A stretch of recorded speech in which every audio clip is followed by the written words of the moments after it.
네, 김영환입니다. 오늘도 같이 말씀 묵상하겠습니다. 성령 충만하면 우리는 어떻게 되죠? 생각이 바뀝니다. 생각만 바뀌는 게 아니라 우리 말도 달라지죠. 그리고 우리의 삶도 굉장히 많이 달라집니다. 거친 말이나 또 분노의 말이나 비난의 말 이런 것이 나오지 않죠. 그래서 우리는 기도하고 하루를 시작해야 합니다. 말씀을 묵상하고 하루를 시작해야 하죠. 바울은 오늘 우리에게 무엇을 권면하나요? 망령되고 헛된 말을 버리라. 이렇게 16절에 이야기를 하고 있습니다. 16절 같이 한번 읽어보면 망령되고 헛된 말을 버리라. 그들은 경건하지 아니함에 점점 나아가느니. 그러니까 경건하지 않은 이유가 무엇일까? 망령되고 헛된 말을 계속해서 하기 때문에 그렇다라는 거예요. 그렇다면 반대로 망령되고 헛된 말을 그치면 경건에 이르게 된다라는 것이죠. 바울은 망령되고 헛된 말을 버리라고 했을 때 이 말이 무엇이냐면 그냥 일반적인 말을 의미하는 것이 아니라 그 당시에 예수 그리스도를 허물어 버리려고 하는 그 말들, 그런 말들을 하는 자들을 멈추어야 했죠. 그래서 그런 자들을 향해서, 교회를 향해서 혹은 이 바울이 펼쳤던 순수한 복음에 반대되는 자들의 그 헛된 말, 그런 말들을 교회가 더 이상 받아서는 안 된다라는 것이었죠. 그러니까 오늘날 우리가 교회를 보면 교회가 온전하게 서 나가야 되는데 그 교회 안팎에서 이상하게 잘못된 복음, 잘못된 교회의 모습으로 이끌려고 하는 자들의 목소리가 있습니다. 신천지가 그렇게 할 수도 있고 또 권력에 취한 사람들이 그럴 수 있고 또 재물에 취한 사람, 이런 사람들이 교회를 향해서 잘못된 말, 그 잘못된 방향으로 이끌어가게 한다라는 거예요. 그래서 이런 것들을 바울이 살았을 그 시대에도 조금은 바로잡을 필요가 있었습니다. 17절에 바울이 이렇게 얘기해요.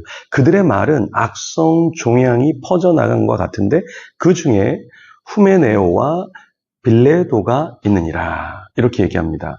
네, 여기서 말을 잘못하는 것은 뭐와 같다고요? 악성 종양같이 이렇게 뻗어나간다. 이렇게 얘기했습니다. 악성 종양이 커지면 어떻게 될까요? 통증이 오죠. 증상이 있습니다. 그래서 이런 악한 말은 처음에는 잘 느끼지 못하지만 무뎌지지만 나중에는 그것이 어떻게 됩니까?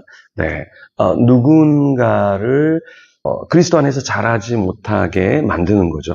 그러니까 거짓이 많이 쌓이면 어떻게 되냐면 그 거짓이 나중에는 다 감싸고 있기 때문에 그게 진리처럼 여겨진다라는 것이죠. 그래서 이 악성 종양이 더 커지지 않게 해야 하는 것이죠. 그래서 바울은 굉장히 많이 염려했던 게 뭐냐면 이런 악성 종양이 결국에는 잘못된 진리로 이끌게 되고 진리를 가리게 된다라는 겁니다. 18절에 진리에 관하여는 그들이 그릇되었도다. 부활이 이미 지나갔다 하므로 어떤 사람들의 믿음을 무너뜨리느니라. 진리에 관하여서 그들이 그릇되어 다 부활이 이미 지나갔다. 그래서 더 이상 예수 그리스도의 부활을 따르지 않게 하는 거짓 선생들이 그 당시에 있었다라는 것입니다. 자, 우리는 부활을 기대하면서 신앙생활을 하잖아요. 근데 초대교회에 이제 예수님의 죽으심에 대해서 그거는 죽은 척 했던 것이지 예수님이 진짜 죽은 게 아니다. 이렇게 이야기한 사람들이 있었습니다. 가연설이라고 이야기하는데 그러다 보니까 어떻게 됩니까? 사람들이 그래 예수님 죽지 않았구나. 부활도 우리에겐 없겠네. 이렇게 생각하니까 어때요? 이제 사람들은 부활을 생각하지 않으니까 이 땅에서의 삶만 생각하겠죠. 이 땅에서의 성공, 이 땅에서의 쾌락, 인기, 명예, 안정, 편안, 이것만 생각하는 거예요. 우리도 살면서 노후 보장만 너무 생각해도 안 된다. 너무 생각 안 해도 문제지만 너무 노후 보장만 생각하고 우리에게 주어진 일을 하지 않으면 안 된다라는 것이죠.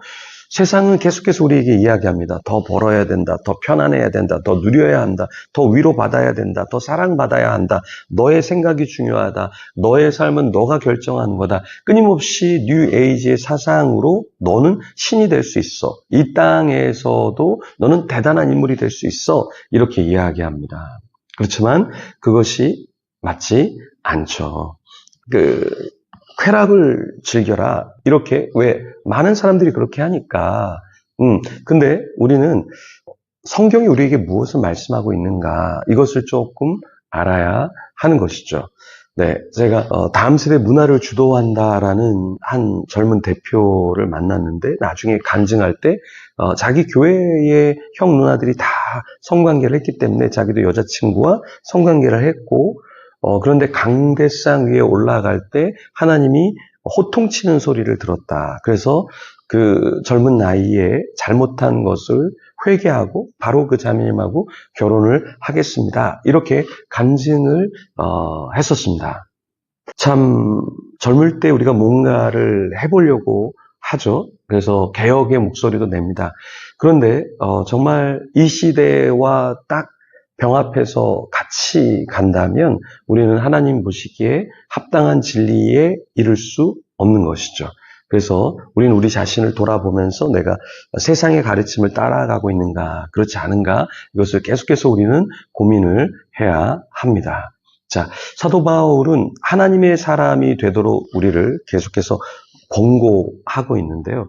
19절에 그러나 하나님의 견고한 터는 섰으니 인친이 있어 일렀을 때 주께서 자기 백성을 아신다 하며 또 주의 이름을 부르는 자마다 불의에서 떠날지어다 하였느니라.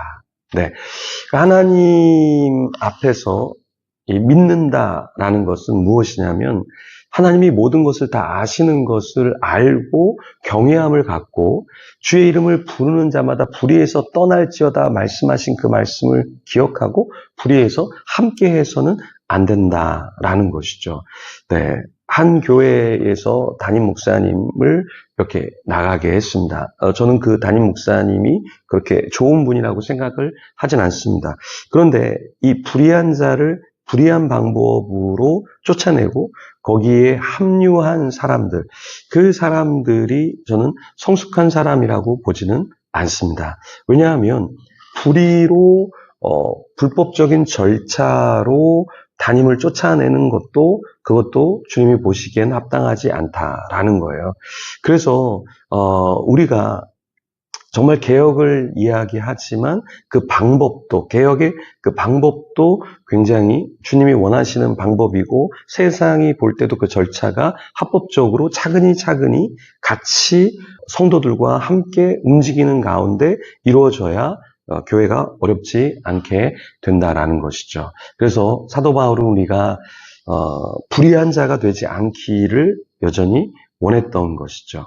그래서 여러 가지의 그릇이 있지만 진짜 주님이 우리에게 원하시는 것은 금그릇도 아니고 은그릇도 아니고 그냥 질그릇이어도 정말 주님이 보시기에 합당하고 그래 너는 질그릇이지만 너는 귀한 것 같아 이렇게 주님이 인정해 주시고 받아주시는 그런 그릇이 돼야 되지 않겠습니까? 그래서 사도 바울은 21절에 이렇게 이야기했죠. 그러므로 누구든지 이런 것에서 자기를 깨끗하게 하면 귀 쓰는 그릇이 되어 거룩하고 주인의 쓰심에 합당하며 모든 선한 일에 준비함이 되리라.